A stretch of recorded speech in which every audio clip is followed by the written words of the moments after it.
subject today is information, and from the very short conversation we had before the show, you have a very, very advanced ability to tap into a huge amount of information. And that must be a rather incredible experience, beginning with something that happened to you at 9 years of age, where you tapped into the akashic of an entire football audience during a play as your kind of introduction into this as a young child. Love to hear that story, Andrew. Actually, it was a baseball game. It was the old Cleveland Stadium. It was a stadium built in the early 1920s under a word project agreement. I was 9 years old. My dad took me to the game, and it was bottom of the ninth inning, and it was tied score, and somebody hit a home run, and our team won. And everybody in the stadium stood up and started cheering. And at that point, every person that was there, 83,000 people, all of their Akashic records came into my conscious mind and into my cellular memory. And from that point on, I knew I was completely 100% different. Before 9 years old, if I was around people long enough, I would download their Akashic records at a very slow rate. So it could take me 2 to 3 hours or a week to download a person's Akashic record. And I was a very active child, reading well beyond my abilities, and didn't have anyone to speak to it. I grew up in a Greek family that worked in the restaurant business. Age 6 years old, I started working every summer, 30 hours a week, every weekend. And it's not that I didn't have a choice, but at the same time I didn't. As I grew older and older, there were more and more experiences where everywhere I went, if you were within a few hundred yards of me, your Akashic record just came in and downloaded direct to my cellular memory. And as I grew more into my spirituality, I found a Native American path and began to work with the Huichol Indians and a number of other Native American tribes. And I began to understand what my skill was about. And as it began to get bigger and bigger, the whole concept of what I was and the type of psychic reader I was completely different than anyone else out there. I began to identify species when I would read people, if you were Pleiadian or Andromedan, Arcturian or Gregorian, and then I began to be able to read soul contracts quite literally. When you come into this world, you have a soul language that's based into your DNA Akashic records, and it represents what you're here to do.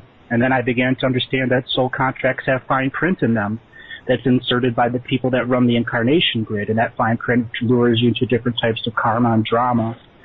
And that's where I began to understand that the type of society we live in is a media-driven society. It's no longer passed down by old traditions, and all the generations alive now are amalgamated into a single generational society that doesn't understand about their psychic talents, that is unable to access their soul contracts or what their soul families are like. At this given time, there's about 2,200 separate soul families on this world, and that equates to the 7,300,000,000 people that live on this world. So that's how small of a world we are on soul family status. And as I began to get deeper and deeper into this, I was called to do radio, and there was a concept that was brought to me called the Galactic Historian. And there were 4 people ahead of me that had the choice to be this lifetime. They all said no, and when it came to be my turn, I said yes. And that's when I began to unlock the codes that put all of the Akashic records of the 20,000 worlds that I lived on into a singular format that which I could understand and then translate back into 3D human linguistics. Wow. Okay, so in your interpretation of someone's existence, when you look at their Akashic record, to what extent do you differentiate between the fact you're looking at someone's Akashic record or actually communicating with their higher mind, or is there no difference? Are they sort of one and the same thing? There is a big difference. When I read a person, first thing is I don't enter that person. And that's a big thing in the psychic reading industry is they actually enter your energetic field. You are a stream of information to me, and you are completely 100 transparent, quite literally, on a soul contract level. And when I read a soul contract, it allows me to understand all the past lives that are attached to it. So it's like an information tree. And the deeper I go into the tree, there are more layers of past life information, off-world and on-world. And I read them in layers. When I look at a person, I read their body layer first. It tells me the level of health that they're in. And if there's a soul sickness based off of an organ failure or some type of brain injury, or they're just a depressed person, it's reflective in their outer energy. At the same time, I perceive people above the visual spectrum and below the visual spectrum. And the Akashic records of a person exist 1 second into the future and 1 second in the past. So for me to access them and function them, I must be able to literally exist 1 second in the future, because that's how you process the information. And then 1 second in the past, that allows me to understand what the past life information relates to the present me, who must translate into 3D matrix linguistics. So when you meet someone for the first time, what normally jumps out at you for a person? Is there some particular aspect of the things you've just mentioned? It's kind of a very long laundry list of aspects of a person's life you can mention. Is it again different for everybody in what jumps out at you first, depending on their personal circumstances, or does there tend to be a pattern in how the information flows through from your experience of a new person? There is a pattern. I try not to stereotype, but I also don't turn it on all the time, because I learned a long time ago I don't need to know everything. And that's what being what I do makes me capable of doing it on air 15, 20 hours a week and 30 to 40 hours of private readings a week. I don't need to know everything, but if I need to know anything, I simply tap into the person. And oftentimes a person is ready. They will empower their Akashic records to come forward. At times I run into people that have the traditional redaction. You know, like if you're reading a CIA document, there's just black marks all over it. That means at one point in time, that person's soul was powerful enough to put a black mark over their Akashic records so no one could read it through them. Okay. I can see through that. And that's because I've lived in every soul family here. I've seen all the techniques as well as the techniques on the off-world. So when I read a person, if I give them the eyebrow raised and look deep into them, it's an instantaneous download, and it's a matter of processing the back and then bringing the information to them so that the actual person that's hearing it can process it. Okay, so the redactions are generally because let's just call it the higher mind, because of the drama they're playing out with that particular aspect of them, aspect of their soul, the shard. They don't necessarily want the physical being to know certain bits of information because it's important in the game they're playing to not know all of the game rules that are going on. Is that why things are redacted? No, actually, when you come through the birth canal, you completely forget everything. That's the function of the way this world works. Mm-hmm. When you redact part of your Akashic records, or it's redacted for you, it's because you are preventing the forces of domination and control understanding your tree of life so that they can manipulate you on a DNA level, soul level. Michael and Peter are classic examples of redacted people. They were able to function in this world and manifest into this time without being captured and turned into dark entities. And it's literally a camouflage way of preventing these scanning spirits that go all throughout the world looking for people that didn't plan their life properly. Okay. So sort of cloaking aspects of yourself. Correct. Fascinating. Okay, but you can actually see through that. Do you need the sort of the soul's permission to do that, or can you can just do it? Everybody's transparent to me. But at the same time, I come from a completely sacred, neutral perspective. I do not violate a person's free will in any way, shape, or form. So when a person is transparent to me, I understand everything, but I may not repeat everything because that person isn't in a mind state or paradigm to understand it, or may not have the linguistic functions within them to comprehend what it is. Yeah. And I call that psychic vomit. And there's many psychics that give way too much information. Mm-hmm. Now, there's a certain amount of respect I think you've got to have for the person and the situation and the, if you like, the plot of the drama they're living. They're here for a reason. You don't want to actually upset their apple cart. It's not your place to intrude, I gather, which is quite extraordinary. A cousin of mine defined it really well when she was watching my instructor one day. She said he's wonderful because he tells you just what you need to know next in order to move forward. And I think that's exactly the way I do it. Yeah. I'm all about empowering the person, revealing techniques and coping skills with them so they can identify negative habit patterns within them and how they attach to other parts of their past lives. And when they go through the self-realization and self-actualization that they're in a habit pattern, the type of reading I do when I bring up past life information or soul contract information is to empower the physical person there to use their free will and 100% to expand, explore, understand, and then recycle parts of themselves that are no longer functioning properly. You know, people regularly have parts of themselves that are still projecting on their future versions of themselves, and that's limiting them. And when I bring up parts of themselves, like people that are the classic example, like if you were in a family that's dysfunctional, which we all come from in some way, shape, or form, if you had a mother and father that would yell and scream at each other but never physically hurt each other, and you were the child stuck in between, you are a sponge to that energy. And it's very prevalent on the adult person. And I get people to talk about those scenarios, too elemental in nature. I tell them to talk to the fire or talk to the wind.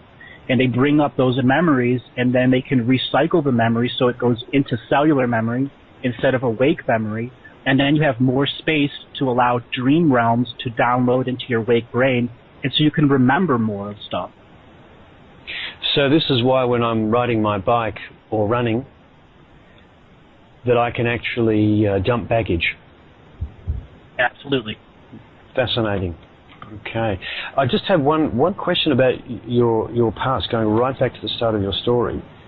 When you downloaded 83,000 Akashic records, how is it that you weren't completely overwhelmed at that point in time by what had happened and you know, just because it could have been a moment where your whole psyche could have crumbled under the sheer volume of information?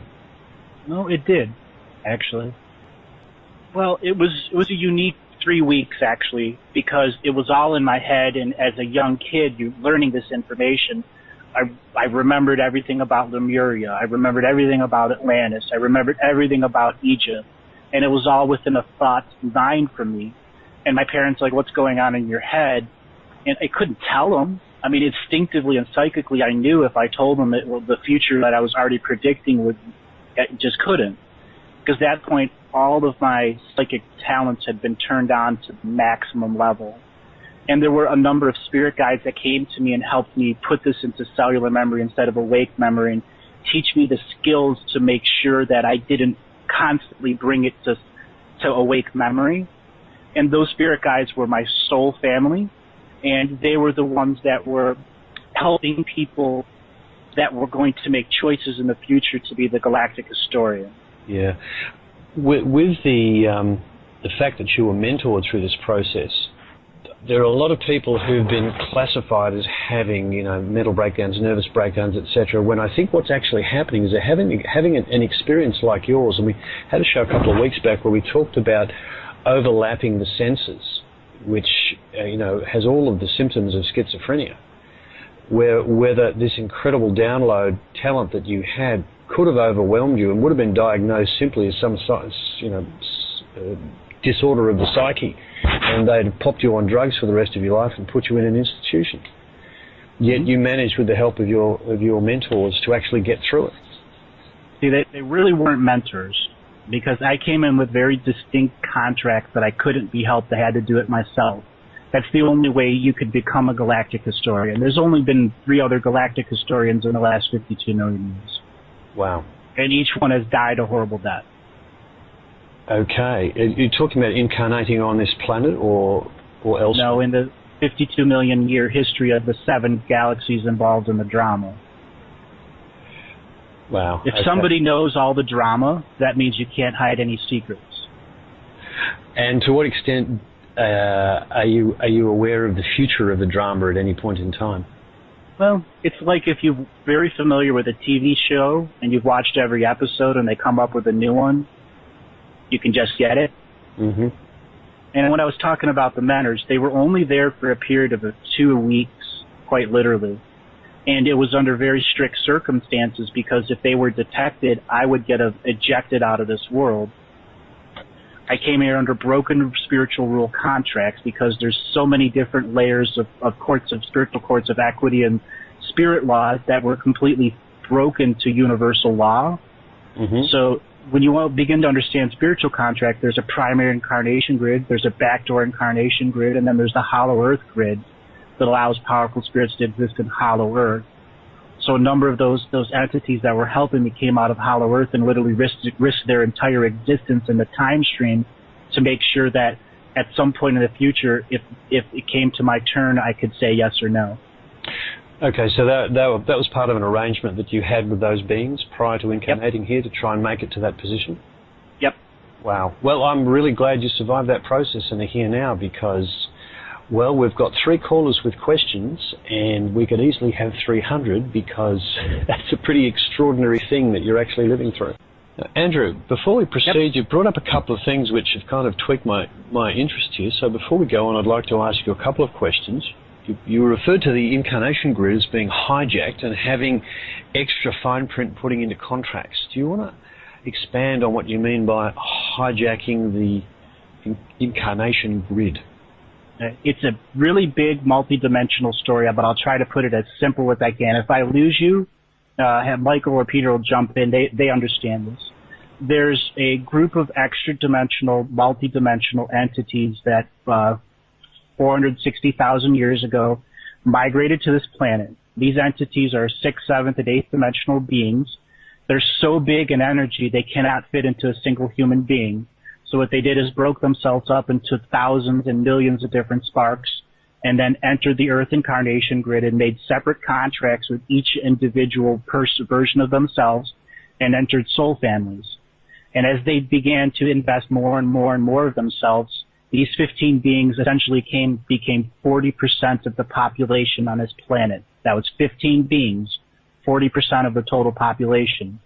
At that point, they had off-world allies that they had given a technology to where they learned how to take a soul out of a body and rapidly increase its vibration and then shoot it across the galaxy so it would enter the Earth's astral grid and then be forced incarnated through the incarnation grid to be on this world, and then the little parts of themselves began to interbreed with these other pieces, and this began what's called the invasion. And this invasion is a totally different concept of warfare. And so finally they brought in huge versions of these other beings and created a soul family here on Earth, and they literally hijacked the incarnation grid because they were the master breeders here. Wow. Okay. And that's called the Archon grid by popular modern terms, even though it's much more drastic than that. Okay, so this situation that's going on at the moment, geopolitically, is an outcome from this Archon grid. Correct. Archon. Okay, that is a fascinating bit of information. Absolutely fascinating. Questions, Andrew? You said that some 100,000 years ago, 15 beings came here and literally invested themselves into the incarnation grid here. Now, my question for you now is, were they invited? Were they supposed to come? They weren't. Okay, so they weren't supposed to come here. This is the next part of the history here. The solar system we live in was built from the ground up. You know what it's called the Galactic Ascension Machine. And there were 3 galaxies that were part of the 5th generation of created galaxies in our universe. And around the 5th generation of our galaxy, there were only about 300, maybe 400,000 actual galaxies here, instead of the trillions that we have now. So the universe was much smaller then. And these beings were part of the 2nd, 3rd, and 4th generation of new beings that came here. One galaxy, its purpose was to expand the concept of free will with no limitations, and that created war. And when these beings, these 15 original beings were part of our galaxy, our original galaxy, and when the war galaxy came here, you had 3 separate prime creators of those galaxies that were coming together to try to figure out how this universe was going to mix. Well, that's known as the Great Mistake, because this galaxy wasn't ready for the war galaxy to come in. Earth was a 7th dimensional galactic seed planet. Its purpose was literally to bring new life to brand new planets that were being built. When I say built, a soul literally becomes a planet and then receives DNA wisdom from another source, and then that's what souls can use as a framework to incarnate on a planet. Earth being a seed planet, its purpose, it has 200 separate womb chakras, and then the people that live on Earth were able to create the DNA knowledge within these womb chakras to literally manifest new concepts of wisdom DNA And then that DNA would be brought to our moon, and our moon would then psychically transport all of this information to the blank akashic record of a new world. And then that world would have soul families come in there and begin the process of incarnation. Earth was literally hijacked just before it was going to be rolled out and put into this service. So Earth was teleported away from its purpose, and it was tremendously hurt. At that point, she called out to the universe, and healers from around the universe and beyond began a migration here. And this is when these multidimensional beings became aware of what was going on here. They saw war, and these beings were so old and so bored, they decided to go out and have fun. They came here, and Earth was freed and brought back to the side of the light, but the war concept had already been introduced, and that's the beginning of the dramatic episodes. These multidimensional beings began to perceive time in layers and understood that this was going to be a very fun place for a very long time, and made sure they had enough pieces, parts of themselves, so that they could stir up the drama anywhere else in the galaxy, and then people would be drawn to Earth. Well, to resolve the great drama that these beings had started, the higher beings of this universe basically took all of the big dramatic planets from the different parts of the galaxy and put them into one solar system. So quite literally, they teleported all these extra planets here. There's 66 planets in our solar system, and those represent the 66 prime dramatic lines of information. So if you need to resolve your karma with any of the dramatic planets here, you have to come to this solar system. This solar system is in the center between three separate galaxies. So imagine three circles, and the center where those three circles intersect is where we are. So souls have to constantly migrate here. When they migrate here, they have to go through the vibratory process of Mars, of Venus, of Pluto, of all the other ones until they reach the vibration of Earth, which is the highest part of the galactic ascension machine. When you graduate here, you get the opportunity to create yourself as a sun or as a planet, or to move on as a higher multidimensional being. So this is the place where everyone resolves drama.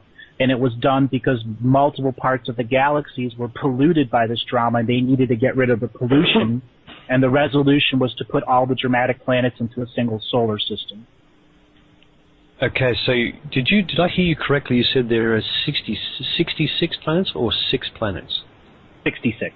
66. So some of them, we're talking about a multi-dimensional solar system then? Yes, every solar system's multidimensional. It's just a matter of how you perceive it. But all 66 planets are physically visible, but the size of our solar system is much bigger than our perception. Okay, so are you saying that they're out beyond Pluto? Yes, well beyond Pluto. Okay. At this point in time, there's all sorts of stories floating about as to the archonic grid actually being replaced by something new. How do you judge those stories? What's your aspect, your take on that? The purpose of what we're going through now between June 2011 and August 2014 is the prime time of galactic energies for a consciousness change in this world. 560,000 years ago, the drama had gotten so bad and the galactic ascension machine wasn't functioning as a well-oiled machine. The oversouls of this planetary system and the solar system came together with the prime creator and said, we have to figure out a way to fix this. So what they did is they broke everything down into a council of 12. That council of 12 was 4 members of the light, 4 members of the dark, and 4 members of the neutral. They were tasked with taking the 2,200 invested races and soul families and reduce them through breeding into a single species, so that species could go back out to all the other dramatic areas and begin to heal those species of their karma.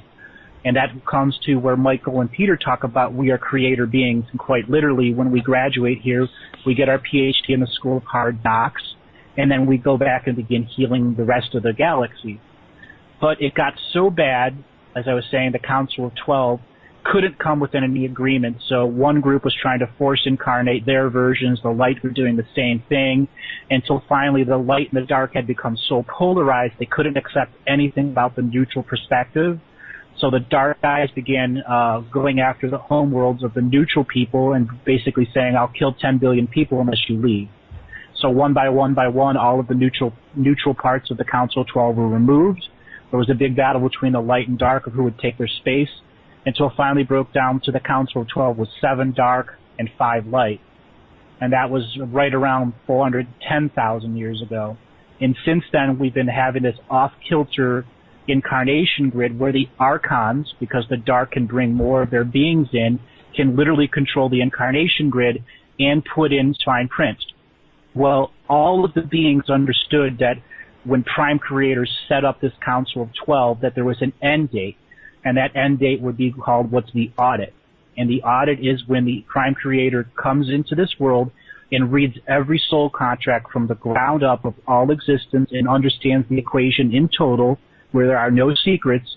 And if the 2,200 soul families were becoming one, the Council of 12 would be allowed to continue their management. Well, they completely failed on it. March 22nd to 23rd, 2013 was the audit. They completely failed. And now the beings that are on the council are being replaced with walk-ins who will complete the job. Wow. And the job is, do you want to state what the cleanup is going to be? It is to bring back the concept that the resolution here is that the 2,200 soul families, the 2,200 invested races here, become a single DNA race that can go back out to the galaxy and begin healing the other species that are no longer connected to a tree of life, or only use cloning as a function of expanding their species, because many of these species can no longer have children naturally. They have no sex organs. They bred it out of them. And we will be beings that help them get back into a tree of life connected to a planet sacred feminine. We will teach them how to be pregnant. We will teach them how to raise children. We will teach them how to be mother and father, as well as teaching them about what it is we resolved here in the three-dimensional dramatic world. So Earth was always meant to be a world that produced those kinds, that standard of being, obviously a very high standard of being, to clean up problems elsewhere in the galaxy. That was its original purpose? Its original purpose was to be a galactic seed planet, to bring literally brand new life, wisdom, DNA to a blank Akashic record world. Okay, but it was hijacked, and the new purpose was to resolve the drama and karma between the introduction of a war. And the only way to do that was to get a massive amount of migration of spirits here, so that when it came time for graduation date, there were enough spirits to go back out into the galaxy, because the universe had been expanding ever since the very beginning parts of this drama. And there were soul families that had gone and made planets or gone away from the drama, but they still have unresolved karma, and we will be those creator beings who come there as healers, as ambassadors, to bring knowledge, to bring wisdom, and to share and break bread and begin to open up the concept that the drama has come to an end. And it's Prime Creator's will that, having done the audit and finding the results to be unsatisfactory, that the shift to the new mode of operation will take place. Correct. And we're in a situation where the dark guys, just before the audit, they were trying to alter Prime Creator's vision, even though he realized that. So what happened? I used this association. Sorry, they actually tried to interfere with the boss. Oh yeah, and they tried to create. This was from CERN, the big hadron collider in France. Its purpose was actually to block Prime Creator from the audit. It was meant to basically fudge the numbers in the audit. They're a very bunch of cheeky employees, aren't they? Oh yeah. Well, what happened is when they did that, they got ejected from the game. Like in football, when you get a red card, they got ejected. Well, the light guys did that too. There are some light beings that are so far up the butt of light, they only see darkness because they're so far into polarity. So quite a number of them got ejected from the game too. So a whole new layer of management needs to be brought in for the light and the dark. But at that point is where the Prime Creator literally brought the walk-in rule, where it said, if you failed at this audit and you were part of this contractual product from the very beginning, your soul that was in there was taken out, and a being that's part of the Prime neutral perspective was put in, because there's no neutral perspective in the council. And that's how it's being brought into balance, by all of the members of the High Council, and that the high part, the big beings, are being replaced with an equivalent amount of neutral being who has no dogmas or political concepts.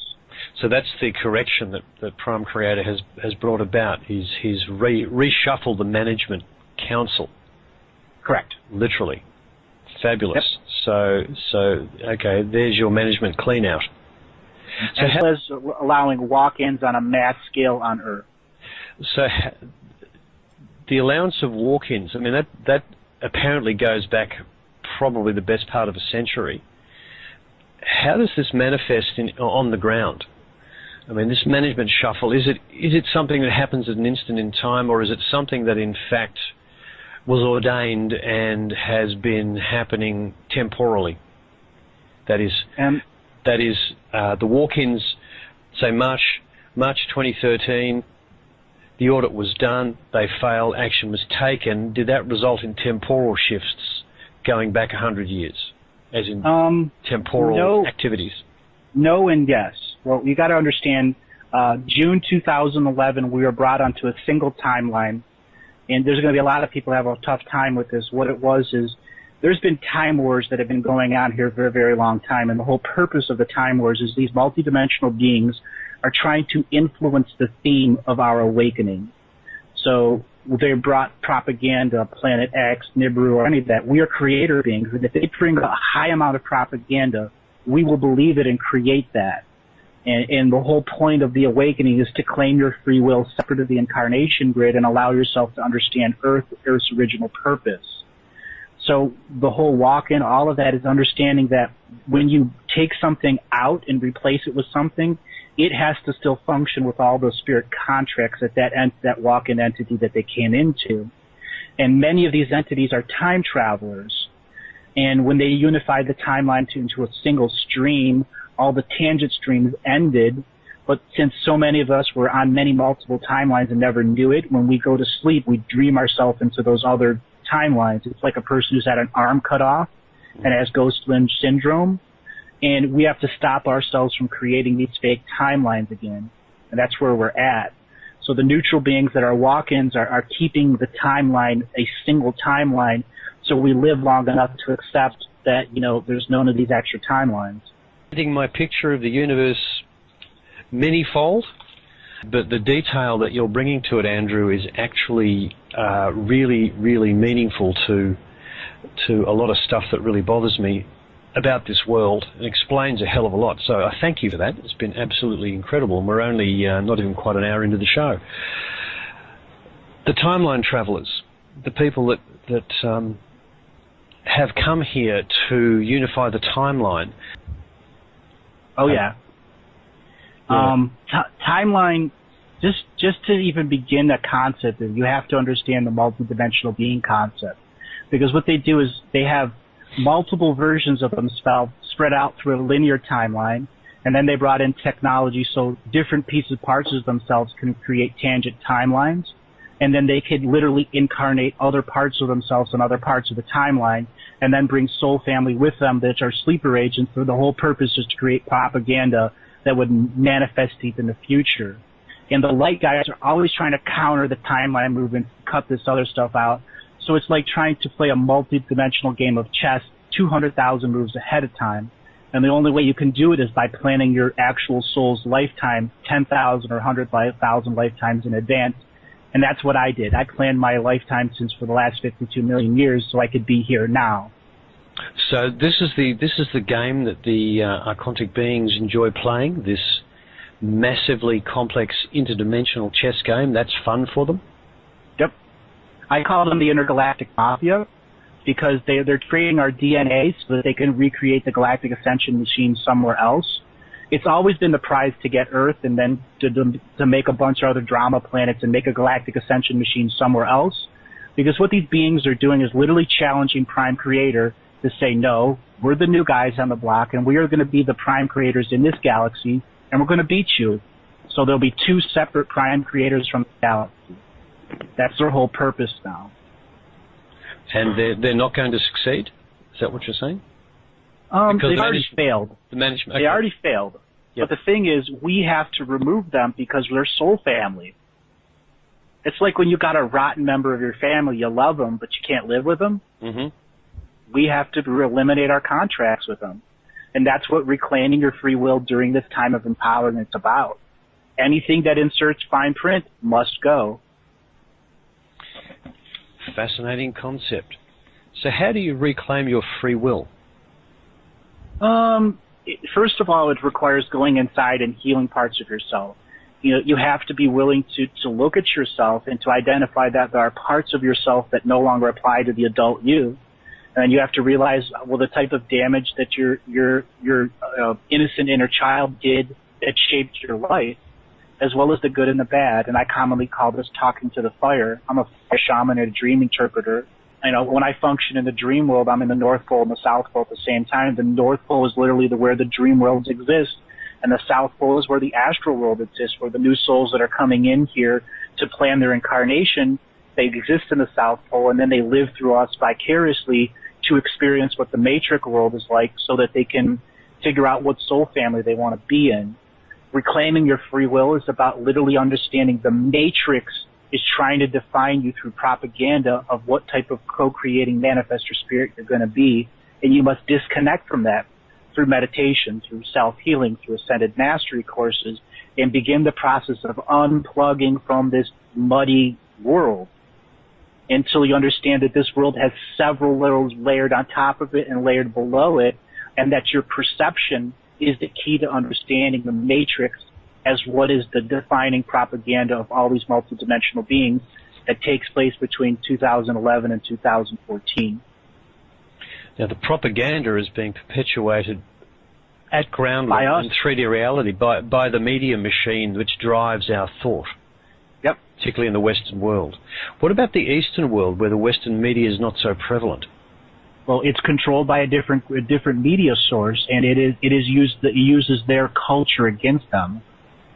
Example, in China, they're extremely big on ancestor spirits, but if you watch Chinese TV, they actually degrade the ancestor spirit concept so that people don't adhere to it anymore. And there's a huge, huge following of Christianity in China that was brought there on purpose so that would separate them from their ancestor spirits. So religions like Christianity, to what extent are they propaganda? If you look at the Bible as a block of information, my perception of the Bible is that it's a mixture of information and disinformation, going back to the theme of this whole show, information and how you process it. Do you view in Christianity as in its entirety as being a control mechanism, or was it something that was supposed to be an injection of pure kind of thought and was polluted? When I began to put the entire story together, when it came time for Jesus to come in, who was a very powerful light being, and 400 years later when they decided to write the Bible, there were a group of multidimensional beings who were these pieces parts that were already leapfrogging through time, and many of them are already existing on the future timeline, that wrote that book to be a part of their propaganda that was spread throughout the years. Now, the beings of light were tremendously distressed when they figured this out, and so they mass-incarnated beings of light to make sure that the church was something good. But at the same time, it was a part of a propaganda machine written by the same multidimensional beings who were looking to control 2011 to 2014. Now, all religion's purpose here is slightly right and slightly wrong. The only thing that ever came even close to getting right was the Buddhists, but they also got it wrong, because it's all about free will. And if you really pay attention to the knowledge, wisdom of Jesus, it's about claiming your power and understanding that all people are created equal. All sentients are created equal. There is no single species that is dominant. We are all inheritors of the earth. And that is the message that was twisted so that they could make different sects of different religions, make them think that they are the only survivor species. They are the only one that will inherit the will of God. The will of God's for everyone. And all religions will have to go through the Reformation based off of how they self-manipulated themselves through history. And the Vatican is a political organization.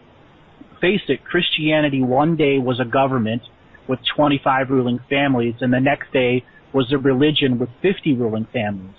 That's the facts, literally. And when you understand that they realize that governments end and religions endure, that is where religion was hijacked to become government. And as religion became government, it began enforcing the morality of religion as well as the morality of a government that was a dominating, conquering government. So the Bible has many wonderful stories and has taught many beautiful spirits the messages, but at the same time it's enforced propaganda for separate sects to create their own versions. And that's the true deception of these multidimensional beings. Great way to start a war. Yep. If you want some drama, start a war. That's always been the theme of the governments of this planet, you know, the hidden governments of this planet. Whenever everything starts to get a little bit too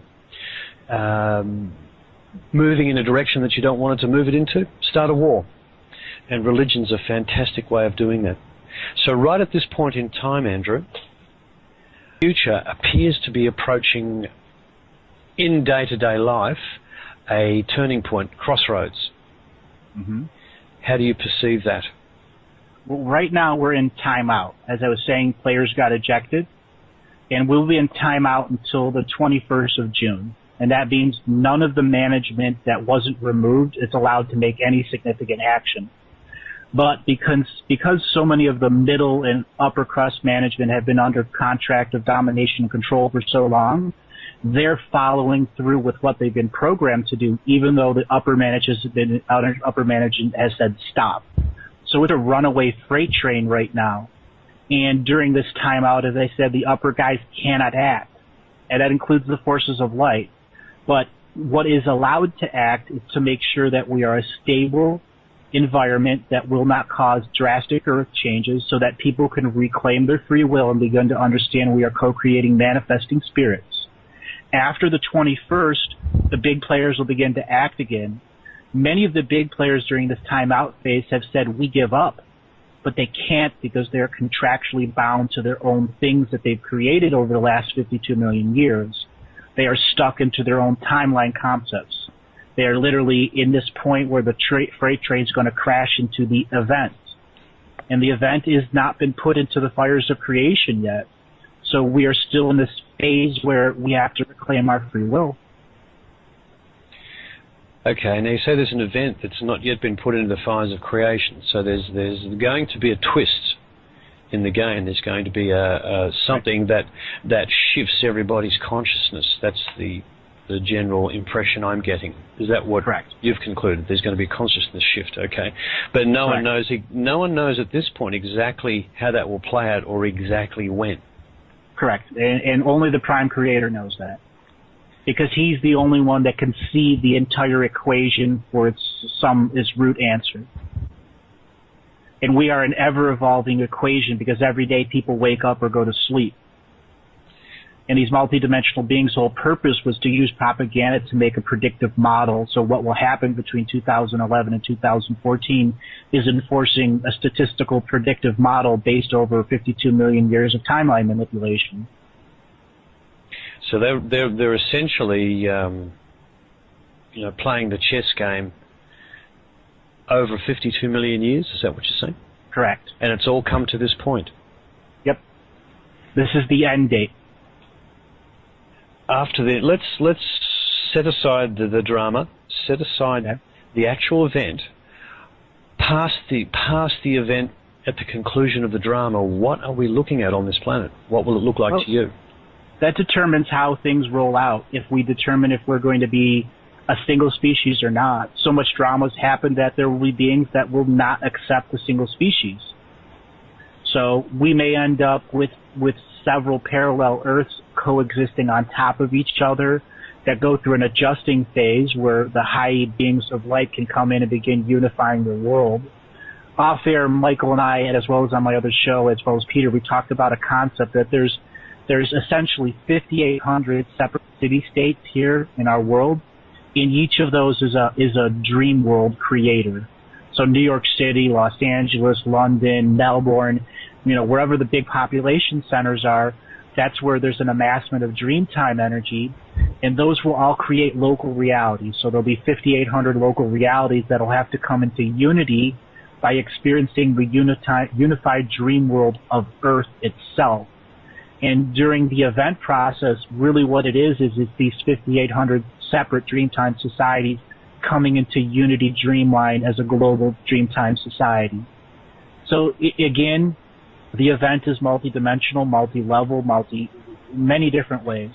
But there will be Dreamtime cities or societies that will not accept it, and they will dream themselves into another world, essentially. That's a fascinating thing, because one of the aspects of sci-fi that's always attracted me is the idea of city-states. That's a very, very common theme in literature, and if even movies. You look at movies, Atlantis, the idea of Atlantis, the city of Atlantis, as being a sort of almost a separate living entity. That is, to me, a not impractical way of running a planet, provided, of course, there's not conflict, actually having those differences. And when you look at it from a Dreamtime point of view, with millions of people in one place, all dreaming, and in their conscious life co-creating unconsciously, it's absolutely no wonder that different cities have such different characteristics. Here we've got this Sydney-Melbourne paradigm. They're different places. They have a different feeling to them. And do you think part of our future is going to be a planet with these quite markedly different and consciously aware of this city-states? Yes. How the event unfolds, I don't know. But again, I've seen these episodes. It's like, again, describing, I've seen all the episodes of a TV show.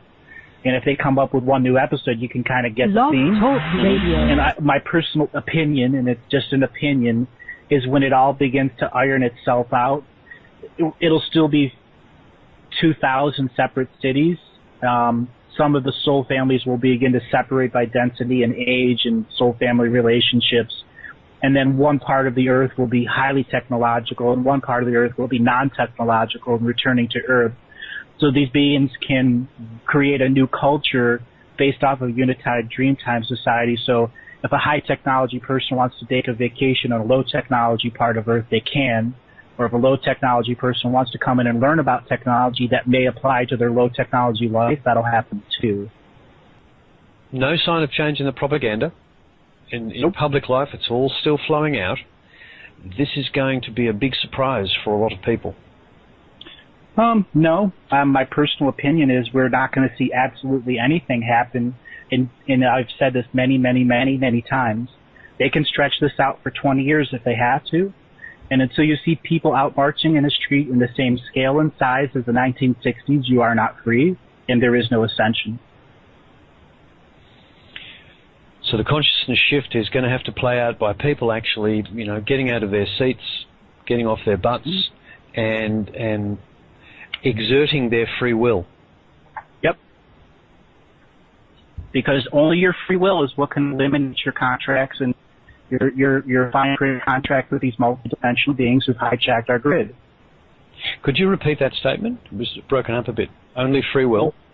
Only your free will is what can learn to eliminate the fine print contract with the hijacked incarnation grid, as well as with those negative parts of your soul family, which are these multidimensional beings. Okay, so what it's doing is essentially you're removing the fine print they stuck in your contract and the baggage that's brought to you. Correct.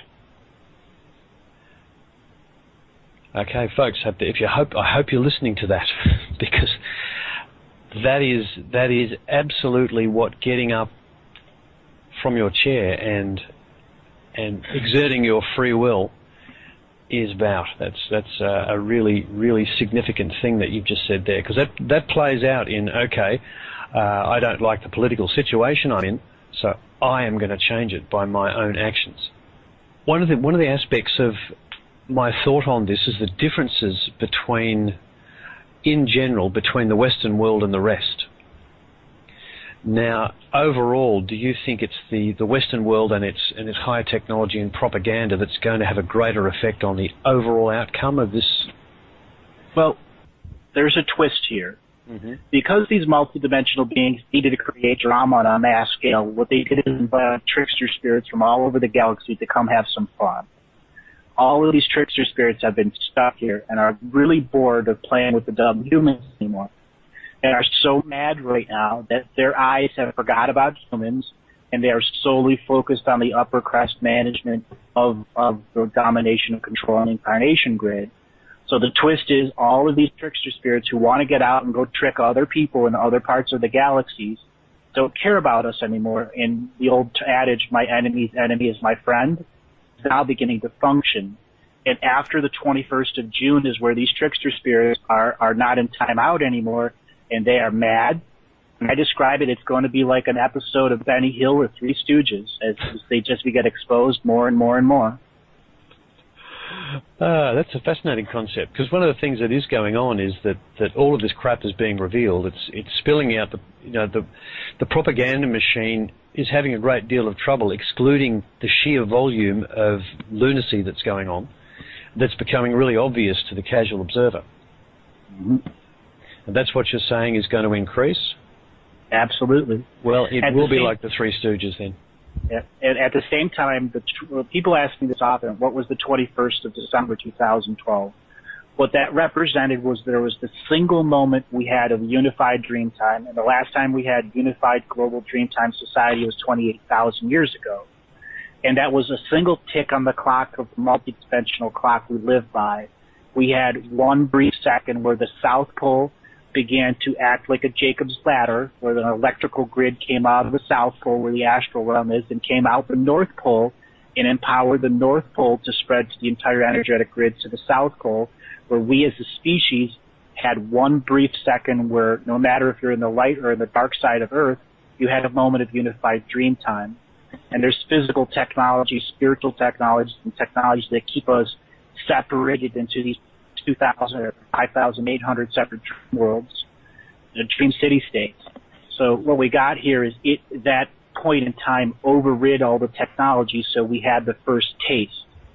And now every tick of the clock away from the 21st, we have another one. That was the 20th of March solstice, then the 21st of June, and then Christmas. So every time there's a new solstice or equinox, we get a little bit more of unified dream time at a global scale. Is that something that is that tipping the balance towards a unified dream time being a permanent state of affairs? Is that part of the objective? Correct. Okay. A question for you. Did the Archons maneuver us into cities for this purpose, to group us so we could be manipulated en masse? Because that started back in the Industrial Revolution. Is that part of their bounding around time and maneuvering us into position for this event? Yes. The Industrial Revolution, the whole point of the Industrial Revolution was to put people on a 40, 60, or 100-hour work week so they could never invest into their self-education or free will. And the Industrial Revolution also meant that you had to eliminate those societies that had oral traditions like the Native Americans or the Aborigines or the South Pacific. So that's why there was a massive buildup to eliminate any natural culture, native culture species.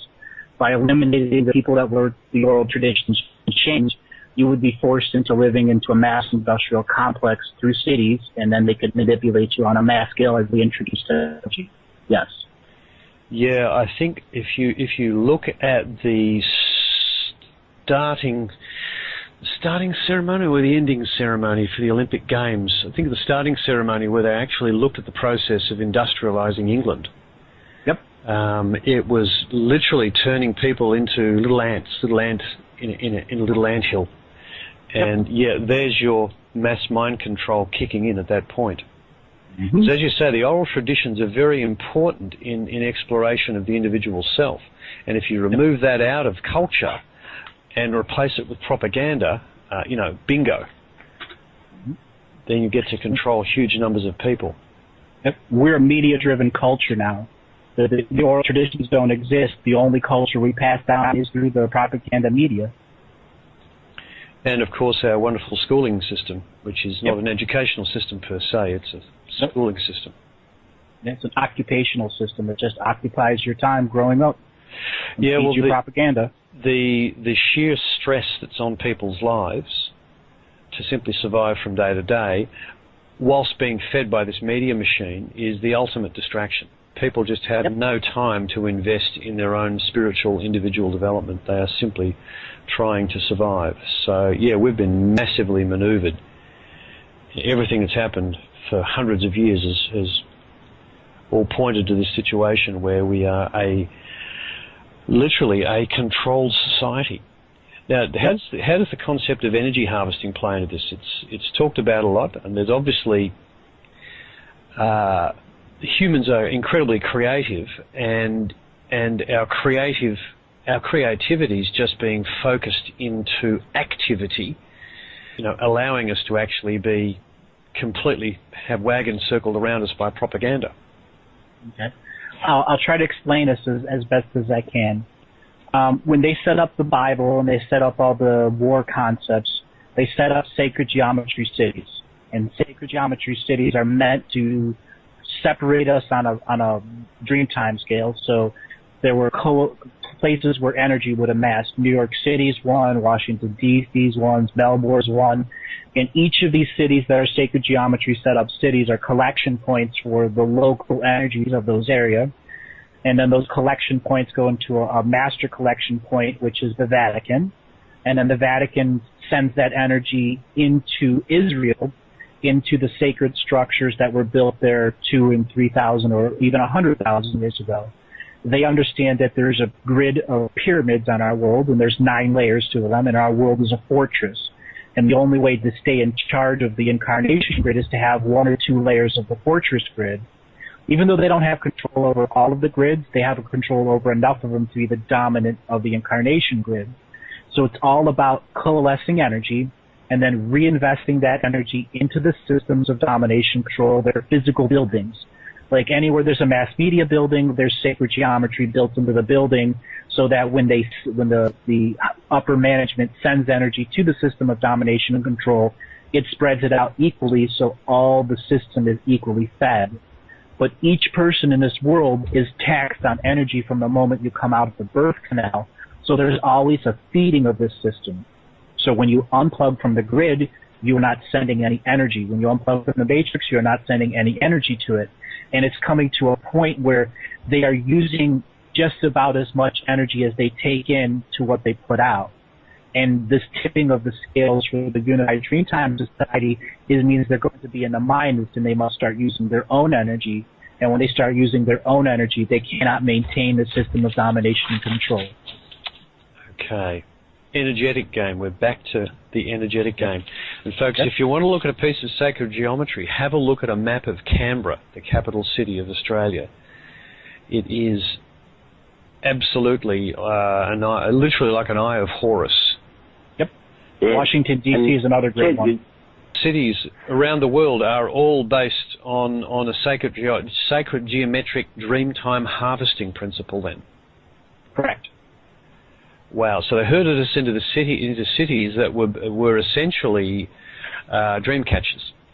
Yep. Fascinating.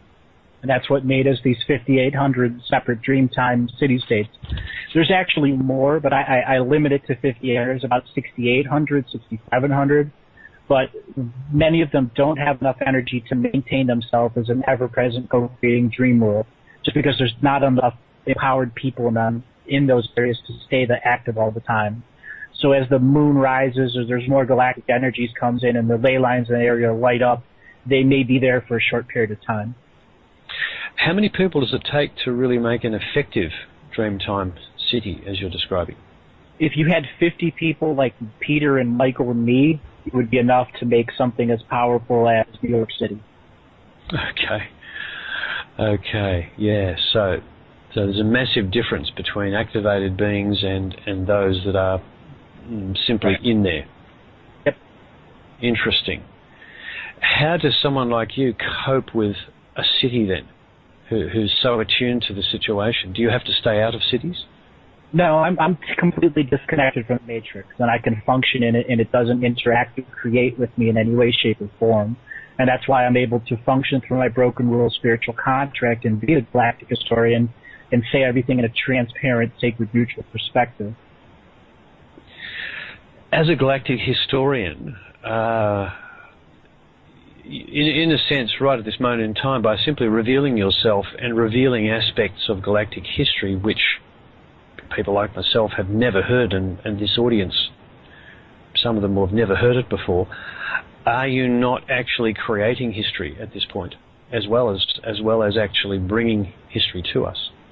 The answer is yes and no. Mm-hmm. The answer is yes and no. It's perception. What I bring from the Akashic Records rings true to the people that have already claimed their free will. And if it doesn't ring true to them, it's because they may come from a polarity perspective. Everything I do has no political concepts, no dogmas, and I live in a point where all beings are sentient, all sentient beings are created equal. And the code of conduct that I function with is do not infringe the free will of others. But our original purpose of this world has contracts that extend to us, and I'm able to function through those original world contracts and not offend free will. So do I create history? Well, history is already there. I'm translating it into a third-dimensional matrix perspective. I mean, there are layers of information that I don't purposely bring out because it could create a massive misunderstanding. Indeed. Too much information is not necessarily a good thing. Would you say that you're an aspect of the enforced? I gather what Prime Creator has done is reinforced some neutrality back into this High Council that you're referring to. Would that be correct? Okay. Correct. Your existence here is a reflection of that action, because I get you as being neutral to the information. Correct. Neither for it nor against it. It's just information. Correct. How cool is that? As I said before, when I was young, I knew that I would get asked to be the galactic historian, and I knew I had to function in this world and live a life and even go through polarity and live with the karma and the fine print that I had until I empowered myself to eliminate the fine print from my contract. So it ultimately comes down when Prime Creator came in on the 20th of March to the 22nd and ran the audit. I was a part of the presence that required to create an anchor so that Prime Creator wouldn't be blocked. And then after the audit, my contracts are still exactly the same. And it's as if my soul knew what already was going to happen because I planned this lifetime way, way, way in advance. Yeah, everything seems to be planned way, way in advance. Getting back to information, and I think we've just touched on a really important aspect of trolling through information, is remaining neutral to it, not bringing any emotional energy to it to distort its actual meaning. Because one of my personal objectives, and I can't always achieve this because sometimes information does generate emotion, and that colours it. And you know, the classic emotions are, of course, things like fear, love, jealousy, envy, all of the sorts of obvious emotions that people bring to it. I mean, I through this entire interview, you've remained completely neutral to all the information you've presented. Absolutely, all the way through. I've been exposed to the dark's worst of the worst, and I'm not callous to it. It's simply information, part of the history to me, as well as the parts of the light that are wonderfully good that didn't put me to tears, or the acts of light that turned into acts of darkness. Killing in the name of Jesus was a great mistake by the light, and just because they brought in too much information and it was misunderstood and somebody checkmated them in that situation. And when you present it with no emotional coloring, the people that are part of those historical concepts can come to terms with, you know, it's a big game. People outmaneuvered you. And now at the end, allow the history to be transparent, no more secrets, and from there as a species we can learn to come together. What's your personal objective here, your sole objective as or the galactic historian at this moment, at this moment of now? Do you have any personal objective, or are you simply being a conduit? I'm simply being me, who's aware that the information stream is limitless, and using my free will to bring about the concept of no more secrets, to empower people with the concept of free will, to empower people to be healers, to heal others, to come to terms with their soul contracts. On the information level, it's transparent to me, and that's the way I present it, as absolutely transparent. On my other shows, people ask me the strangest questions, and I have an answer, generally, but sometimes people aren't ready to hear all the answers, or there's no human linguistics for it. So that's the tricky part. How do you? I mean, do you actually ever tell people when you're giving them information that I'm not going to tell you everything you want to know? Not always. If it's somebody I've read privately many times, they get it from me when I'm holding information back. Mm-hmm. For example, one of my Revolution radio show, it's primarily a call-in psychic line. I put people on the floor. I get 20, sometimes 15, 20 callers in every show. And sometimes I'll extend a reading out live on air 45 minutes. And every person's a teacher. Every person that comes on air is a teacher to the other people that are listening. Yes.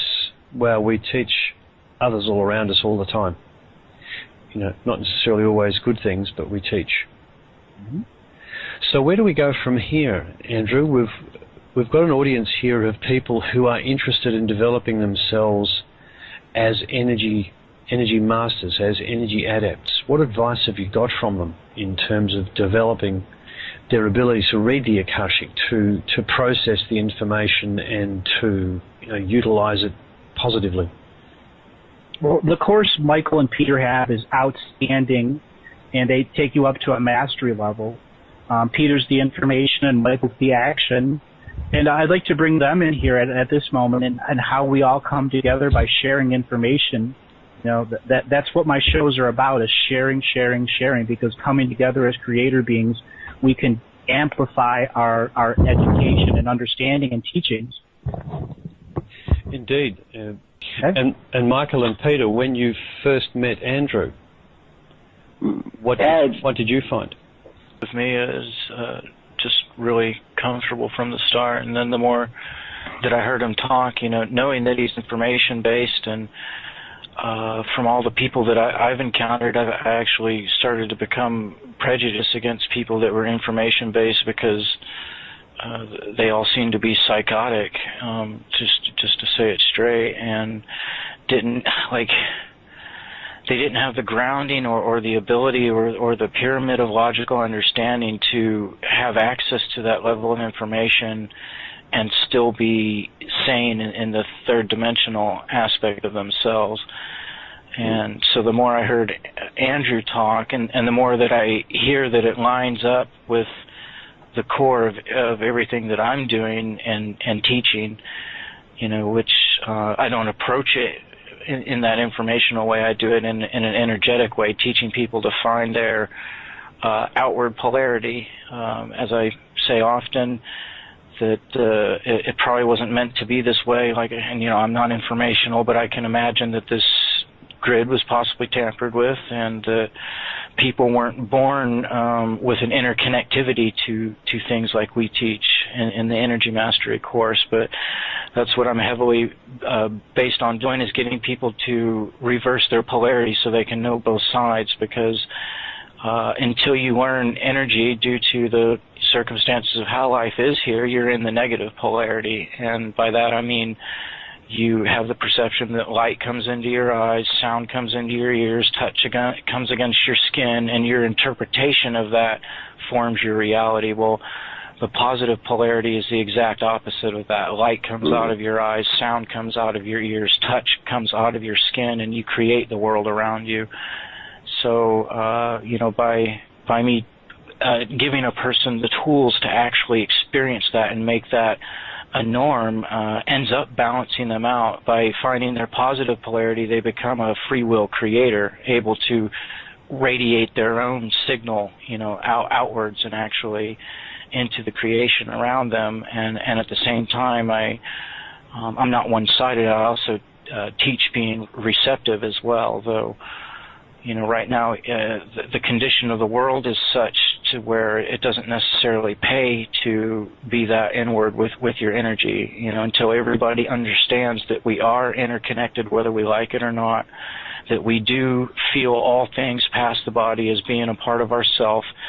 Even if it's not at the conscious level, then it's affecting your body and your psyche and everything subconsciously. Once we get that ironed out, then we can neutralize our polarity a bit more and be outward and inward at the same time. But it's just been a great pleasure because, even though he's extremely informationally based, it all comes down to the same core that I believe in, that this is a creation from the inside out. We're not at the mercy of anything outside of this sphere of Earth, that we're creating our own time here, that we're in our own zone here, and that we basically got to clean up, and we agreed on that point. And the point that he stated, that the dark, if you want to call them that have X amount of control, they're not going to relinquish it. Period. End of discussion. You can't light them out of it. You can't just sit there and send love and wave your pom-poms. You just got to take action, actually. Exactly. So we fit right in, and it's really cool because he approaches this in a completely different way than I do, being informational. But I do plan to meet up with him in the near future and show him, the way that I do energy and interpret energy, and then he'll rub off some of what he does on me, and that should be a great moment. Oh, it'll be wonderful. There's something I say: the cheerleaders don't win the football game; the players.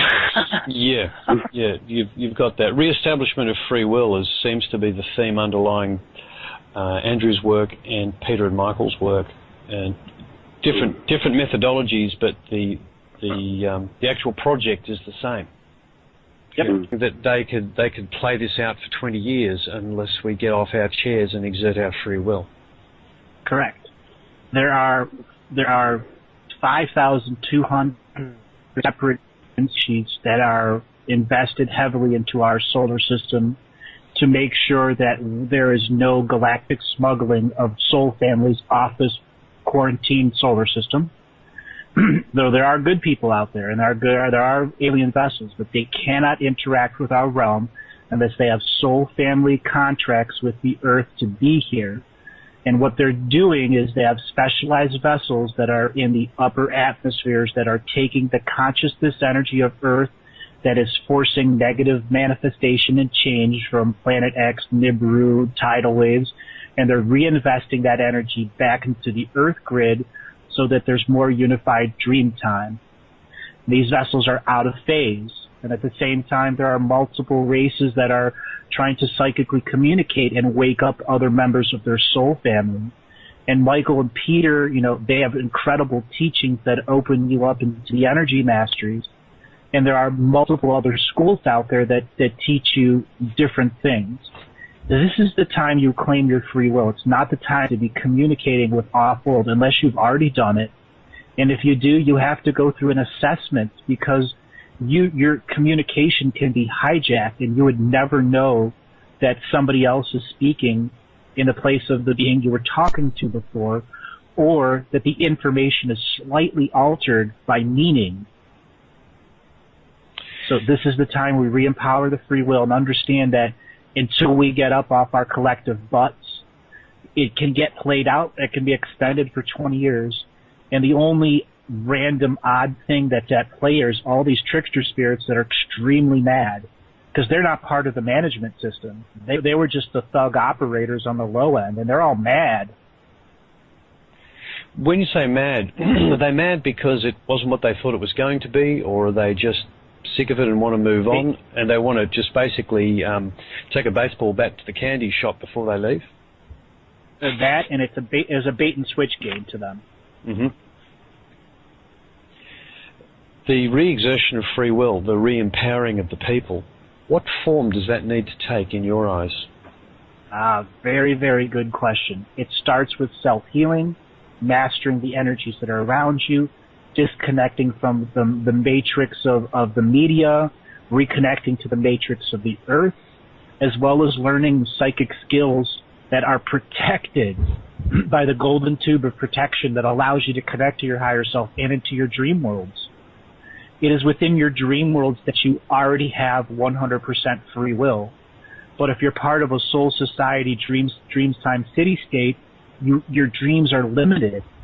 You have to learn how to even disconnect from that to reconnect to the original dream space of Earth, which is the North Pole, where the Aurora Borealis exists.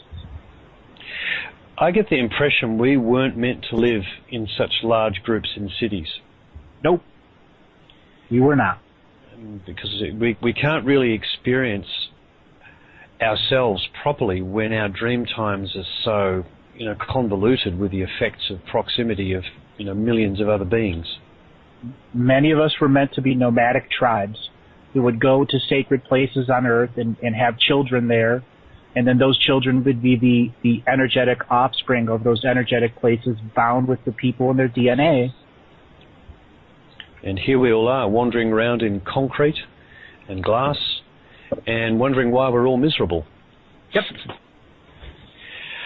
You're not painting a great picture in some ways, but in others, it's an absolutely amazing experience and has the potential to be, over the next period of time, the most incredible ride in the universe if we get off our butts, as you say.